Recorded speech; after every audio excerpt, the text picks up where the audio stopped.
think so. In this talk, as Charlie had mentioned, he showed the graph of kind of what we're talking about is very similar, but we're kind of coming at it from two totally different lenses. And so obviously you are an individual and a leader in your organization, but if you try to take off the fact that you're trying to lead others for a second and think about more about how to lead yourself, naturally, if you lead yourself better, you can lead others better. So I'm really talking to you about self, like how do you motivate from within, how do you lead yourself, and we'll tie into a lot about what Charlie talked about and kind of the tension between I got to improve myself, sort of like in parenting, but I also got to still parent my kid. I might not feel like I know what I'm doing, but I still have to take care of my kids. So we're going to talk more. I'm going to talk more about all on the right hand side, but I think you'll see it connect to what Charlie talked about. I love this picture and this formula. This formula at the bottom we got from the military, working very closely with them over years now, and they talk about how performance equals your potential minus your impediments. Impediments or development, weakness, whatever you want to call it, we call it impediments. And so performance, like what Charlie talked about, outcome, is all the same thing. You want to get performance. It's all about outcome. That's what matters in organizations. That's what it matters in life, that you're trying to get something done. But if you think about just like with a car, your potential is like stepping on the gas in a car.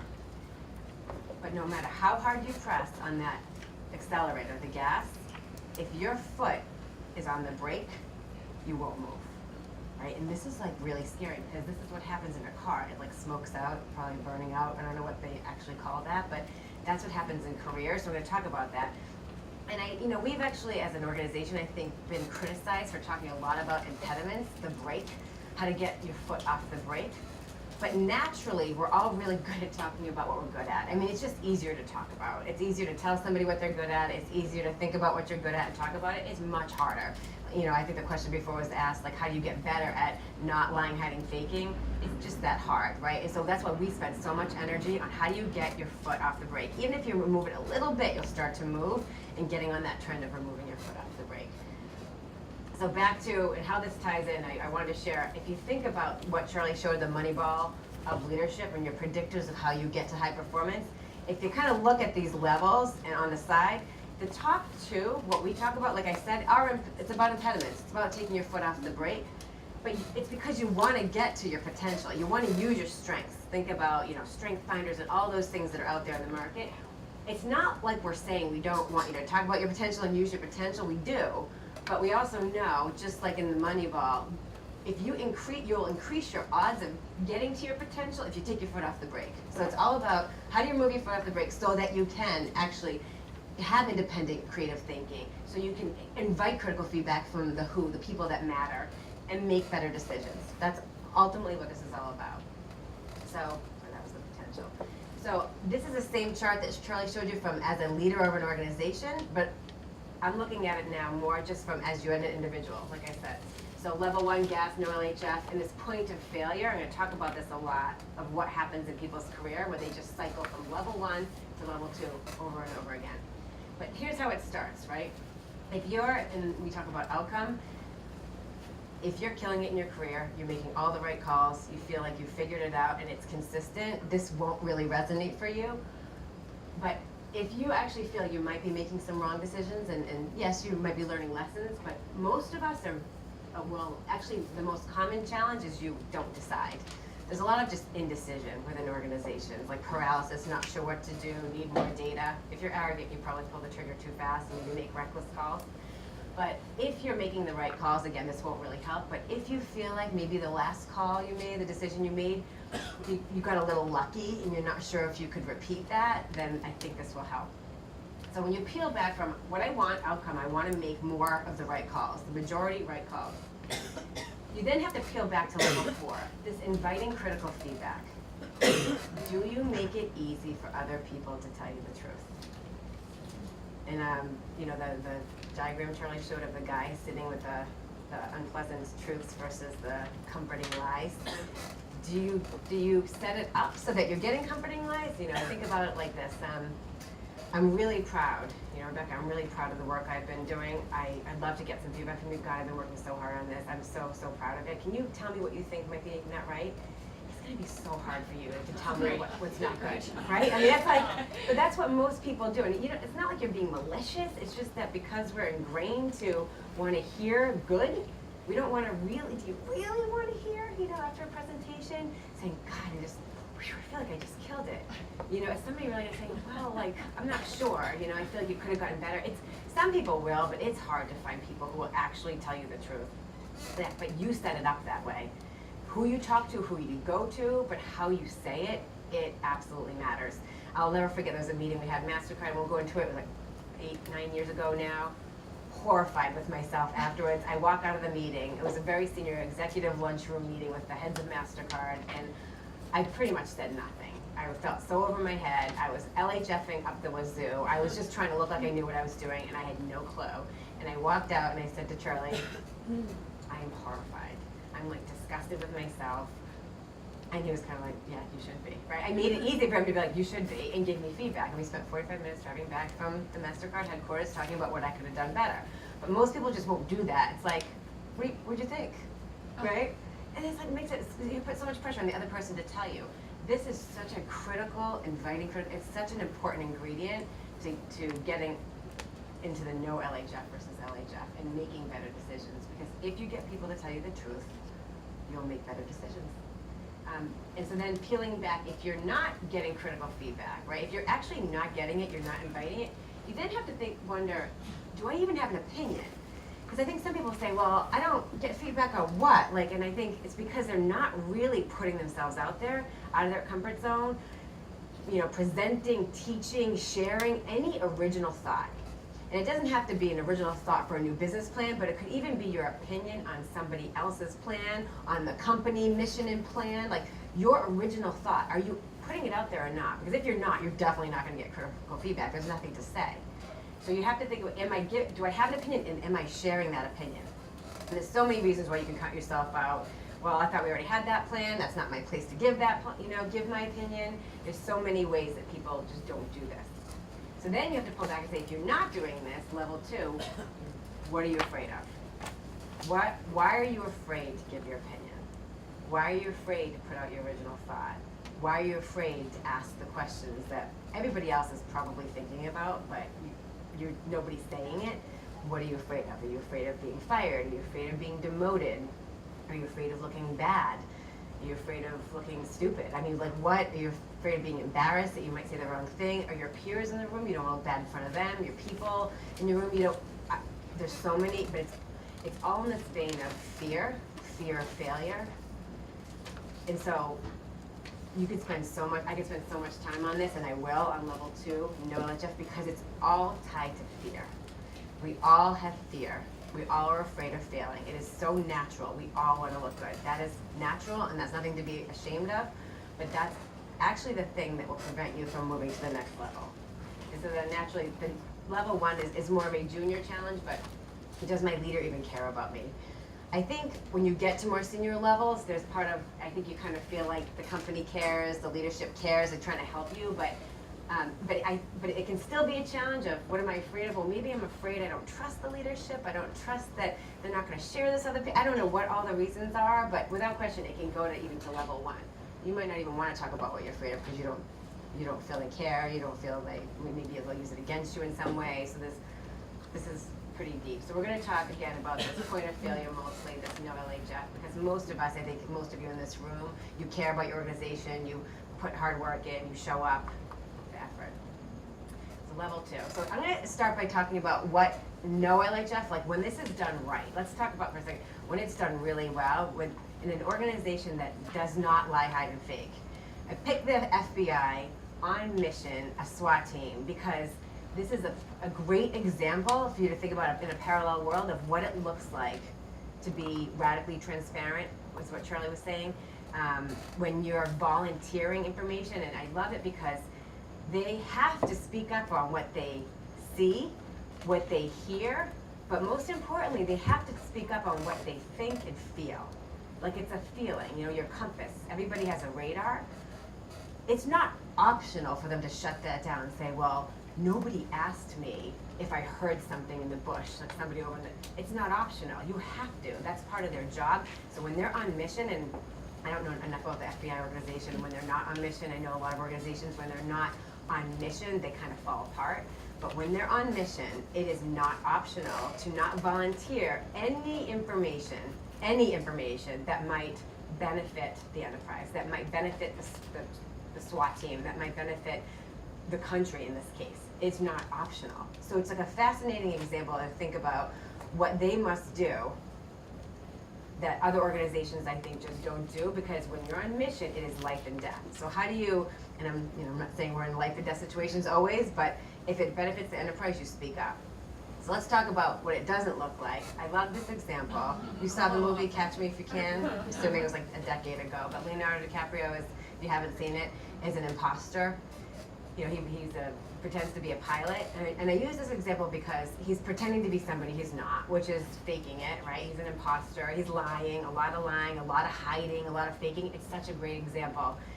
And it looks awesome, right? It's like, it looks glamorous, all the stewardesses are surrounding him, he looks like the hotshot pilot, and for a while it is awesome. It looks really good. But if you've watched the movie, if you fast forward to the end, this is what it looks like. He is exhausted, right? I mean, he's physically exhausted. He's like a wreck physically, mentally, emotionally. He's lost all the relationships in his life. I mean, it is like a train wreck of his career, of his life, of his family, all of his relationships. It's exhausting and it's not free. Meaning that glamorous, looking like the pilot and what he thinks is this is what I want to be and I want to show everybody else I'm awesome, that is not free. That takes a lot of energy. And just like in the movie, that's what it looks like. So there's data that supports this. This is fascinating, I think. We've worked with some of the best neuroscientists in the country tied to working with Dr. Peter Gorman, which Charlie was mentioning, the Optigate. He works a lot with the Patriots. We love the Patriots. We're both from Boston, and we love the Patriots. I'll give another example of the Patriots in here in a minute. But working with them about how the brain works, all these neuroscientists try to help them figure out how to play a better game. It's all about the game, right? But you know what they told us was fascinating? There's data that supports this. In your brain, it actually takes twice as much energy to lie than tell the truth. Twice as much of your energy that you have every day to pretend to be somebody that you're not. So that means, if maybe you guys work more than this, but if on average you work, just for sake of easy math, 45 hours a week, that means 2/3 of your week, it's 2/3 of your brain, 30 hours of your week is spent lying, hiding, and faking, pretending to be somebody that you're not. And a third, 15 hours is spent on like the real work, doing the real work. So don't even get me started on work-life balance and working mothers and all that, because if you figure this out, you're gonna get back. You might not get back the full 30 hours. There's gonna be some lying, hiding, faking involved in all of us. Without question, you still have to do some of that in your life. It's just unrealistic to think you're gonna be 100% truth always, and there's a cost to doing that too. But imagine getting like 15 hours back, half of that energy back, where 30 hours is spent like on the real work, getting stuff done. Your chances of succeeding in your career and getting to your highest, your potential, getting to your potential and performing your odds are like much higher versus 1/3 of your brain. So I would say, is it gonna solve it that you stop lying, hiding, faking? Is it gonna solve all your problems? No, but you're gonna get at least 1/3 of your brain back. You're actually operating now on 2/3 of your brain as opposed to 1/3. So when you say people are making bad decisions, why are they doing that? Because they're using 1/3 of their brain. I mean, it's like, it sounds so easy. And the question, like, how do you do that then? Because it's like, it seems so obvious, what do you do? But this is so hard, right? So I was gonna share also the book that Next Jump was in a few years back.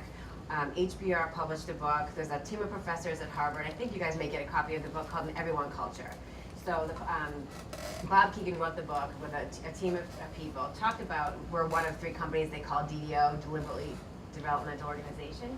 But I was just gonna read you the first page of the book, because this describes this problem, I think, so well. He says that in an ordinary organization, most people are doing a second job no one is paying them for it. Oops, sorry. In businesses large and small, in government agencies, schools, hospitals, for-profits, nonprofits, every country in the world, most people are spending time and energy covering up their weaknesses, managing other people's impressions of them, showing themselves to their best advantage, playing politics, hiding their inadequacies, hiding their uncertainties. They're hiding. We regard this as the single biggest loss of resources that organizations suffer today. So you can call it, no LHF, you can call it the second job, you can call it whatever you want. This is such a huge problem in organizations, it's fascinating. So why we do this, right? So back to kind of like, why do we LHF, why do we lie, hide, and fake? Here's the top 5 reasons. I'm gonna share more depth in the top 3. I'm also gonna talk about inappropriate transparency, meaning no LHF done really wrong when it goes bad. We feel inferior. I'm gonna talk about how contagious it is, how when we make a mistake, we hit downward spirals, and loyalty, how we do it wrong. We put a priority on the self versus the enterprise. I'll share more detail on that. These other 2, 4, and 5, no solution. This happens a lot. You're in a meeting. I don't want to be the problem pointer. I don't want to only point out problems if I don't have a solution. That's a classic reason of why we won't speak up and we'll kind of hide what we're thinking. Or I'm not the expert. Somebody else in the room knows more than me, so I shouldn't say anything. But I think those are more obvious. But these top 3, I think, are more of the real challenges that people face. So to start on the first one, inferiority. I love this picture because this kid should be really happy, right? He should be really happy. He's got a popsicle, it's a hot summer day. But why he's not happy is because he's looking at this. He's watching somebody else, looking at somebody else, and he thinks he's happier than he is.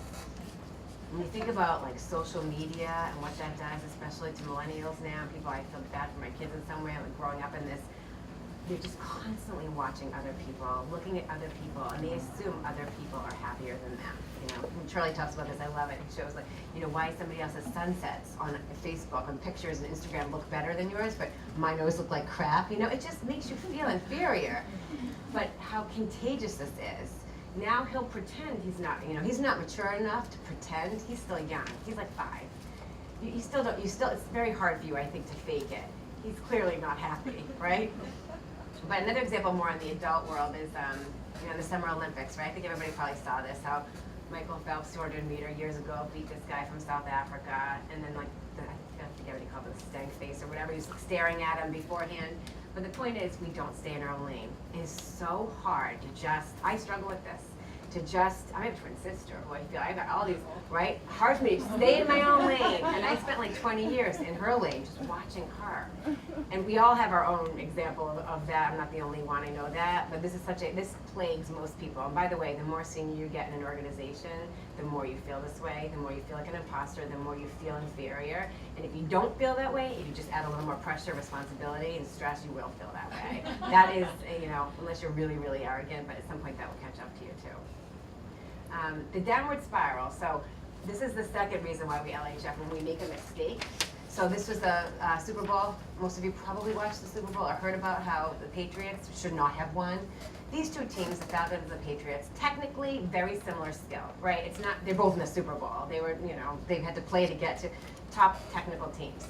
There is no reason the Falcons should not have won, because by halftime it was like 25 points ahead. There is no reason. This was the fumble that cost them the game. But it was not the fumble. It was the series of judgment calls and bad mistakes that happened after.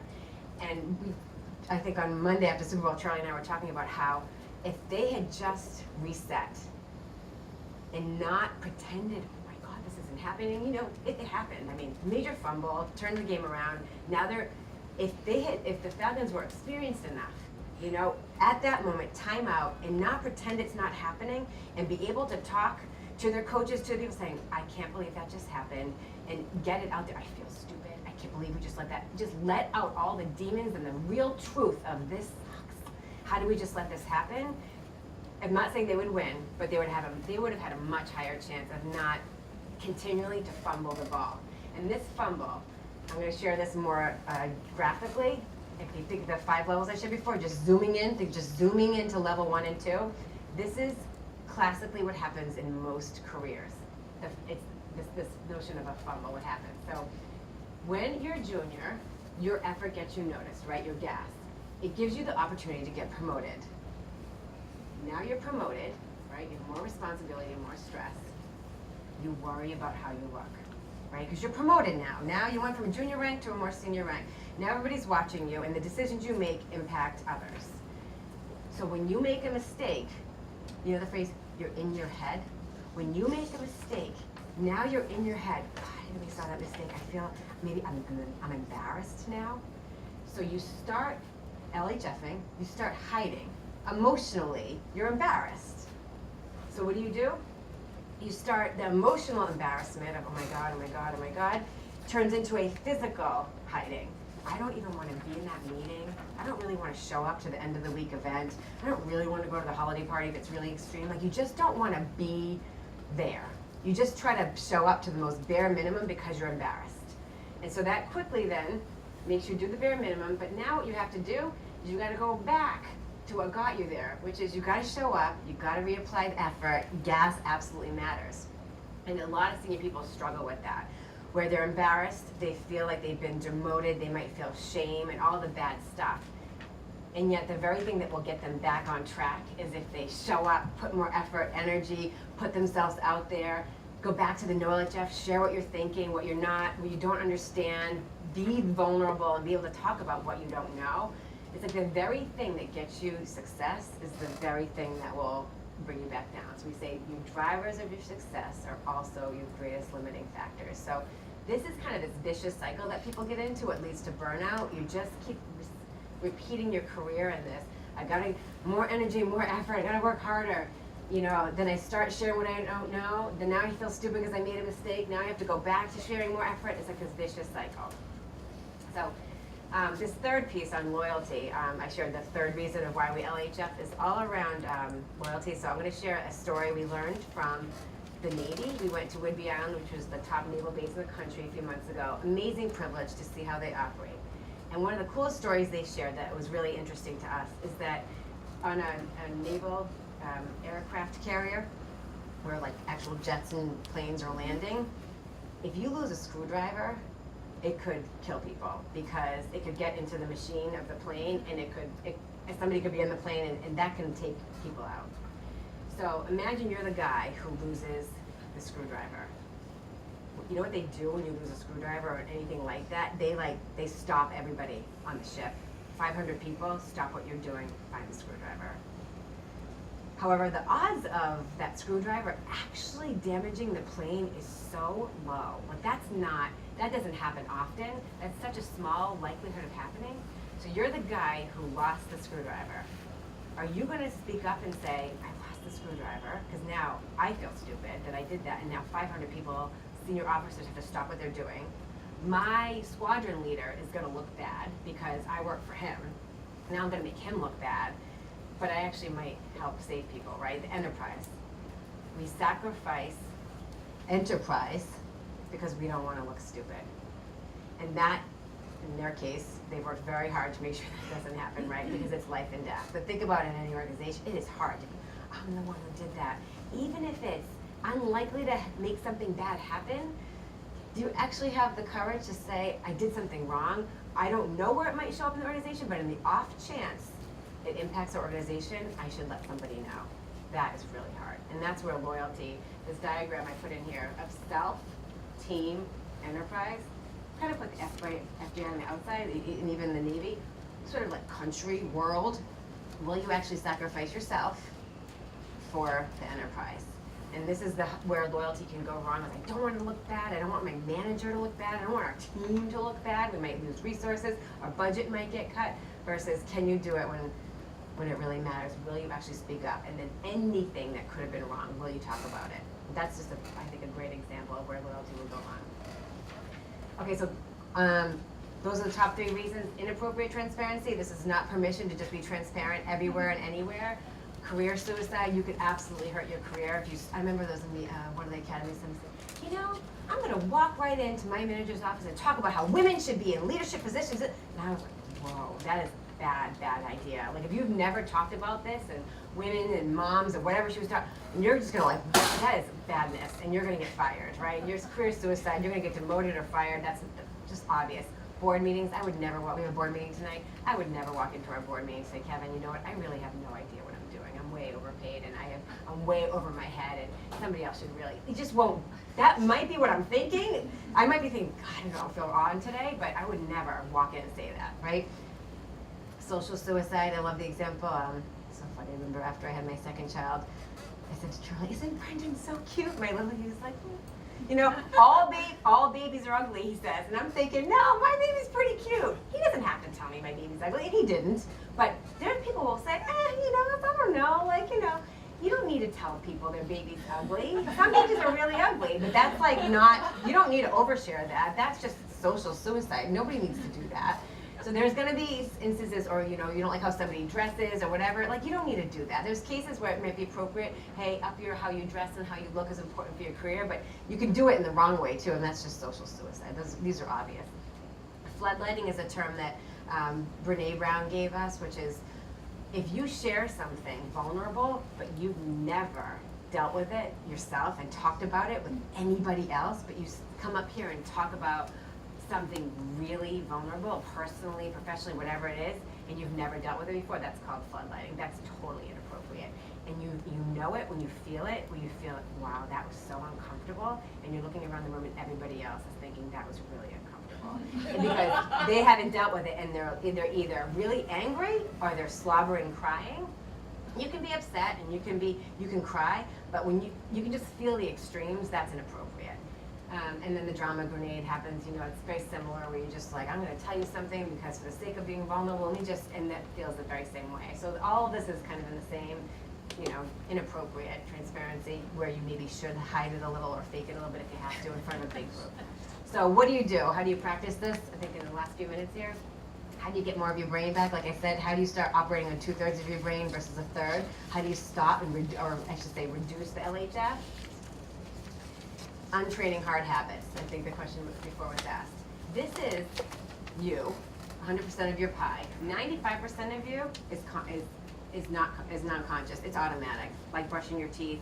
Whatever, all the practices and habits that you have is automatic. 5% of you is basically willpower. So if you have to willpower anything, usually it's not going to work, right? Diets, different, I don't know, whatever it might be in your life that you're trying to willpower your way through, my career, it's not going to work. So it's saying, how do you bake in more habits that become automatic? How do you start no LHFing more automatically and being able to talk about the things that might make you look bad or things that you don't know? How do you start doing that, being transparent? We call it circles of safety. You're going to see, right, in 5 minutes, you're going to see our 10X program. You're going to see, I think 5 or 6 of our employees get up and talk about their development. And so that is a little bit less safe because they're doing it in front of the whole company. They're doing it in front of an academy, which happens, we do this every academy. But there are safer ways to talk about things. And hopefully these people have talked about, like I said, not floodlighting today, but you might see it. Hopefully they've actually talked about it before in situational workshops. So this is the coaching pyramid Charlie talked about. We have mentorship, situational workshops, we call them. TP is the most safe place to talk about the things. Charlie is my TP, he's my talking partner. You'll probably hear more about this. Talking partner, team player, training partner. I will tell him the things that I don't want other people necessarily to hear, but I'm thinking like, oh God, I don't know what I'm doing, or whatever that might be, or I feel like a bad mom today, or whatever those things that you might not want everybody, maybe even like outside, we say there's danger on the outside, you're safer on the inside of the company, but you know, as you upgrade, I could share with you maybe some of the things I struggle with, even though you're the outside and it's a little more dangerous and there's a cost to it if I don't know, embarrass myself or make you feel uncomfortable. And so I'd say you need to find practice ground. We practice, everybody's in a TP relationship in teams of 2. And then these are situational workshops or teams of 4 people talking about the things they're struggling with. And then today you're going to see at a company level, they'll share that. Cost of failure is real. If you've ever seen this book, have you heard the phrase blessings of a skin knee? Blessings of a skin knee versus they don't talk about the blessings of a broken leg, meaning you need to practice and you're going to skin your knee. And if you try to not skin your knee and you practice it in a place where you've never practiced before in front of employees today, they've never talked about this stuff and they try it here, they could break a leg. It could be really bad, right? And so again, I think the phrase is awesome. It's never blessings of a broken leg. That's not the phrase. And so we use, I think you're going to see a lot of this today. This is a ship. This is the last slide. This is a ship. Our work, how we make money, is the e-commerce business. That's how our fuel. But our culture, right, we use as practice ground. Because if we mess up today, it's not good, but it's not going to sink our ship. It's going to blow a hole right here, and it's going to look ugly, and we're not going to like it, but it's not going to sink our ship. So here's where the skin knees happen at the top. Broken legs can happen here. Don't practice in revenue. Don't practice on our product. Now, there's degrees of this. You might still be practicing something in our product development or engineering, but it's still, you're more likely to practice, especially leadership work, practicing up here in culture, running the academy versus practicing running our engineering team. You're gonna be much more cautious because you might break a leg, and there is a real cost to it, versus you're gonna skin a knee. So I think the last piece I wanted to mention, if it helps, CIA actually adopted this. They came to our academy last year, and as of this February, the one main takeaway for them was, how do we get our people to practice? For them, a lot of life and death work. How do we get people to practice? We need culture to practice. So they just rolled this out. They're practicing like crazy because their people, if they make a mistake, broken legs, people die. So they're going nuts building all these programs and culture, whatever it is, CEO happy hour, Coronitas, academy, whatever they might do that's not touching their revenue, their bottom line, their core work of what they do, is an opportunity for their people to practice leadership. So when it matters,